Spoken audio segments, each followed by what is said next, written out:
士你好多謝你接受我訪問啦嚇。咁其實咧，你哋 TOC 呢個項目完成咗之後咧，究竟你有冇啲特別嘅長遠嘅計劃？點樣繼續可以延續落去咧？我諗 TOC 呢個項目嚟講咧，對於我哋公司喺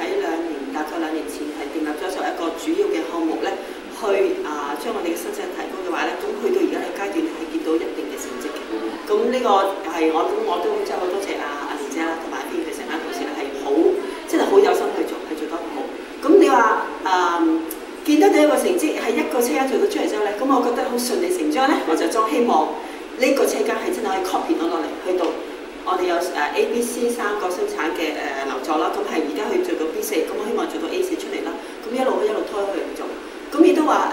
阿 Henry 你講俾我聽啦，有你嗰個 Barbie 嘅嘢啦。咁我而家其實都好多客咧，我過到 sell 嘅。我今日見到新聞，我有 sell 佢。喂，你做門市，我哋第時可以好快同你俾到貨俾你賣嘅喎。成咁 Minko 又想咗，其實呢個係我諗係大嘅，我一定係要俾翻我班同事知道一個咁大嘅公司嚟緊幾個生存嘅一個我哋嘅秘笈啦嚇，或者即係必殺嘅嚇一個項目咧。我諗呢個係一定要做嘅。咁但係就係我都會係擔心話喺嚟緊你 B4 再咁少，係 A4再話去到我哋供應鏈去到營業嘅樽頸咧，我就覺得呢個我反而會覺得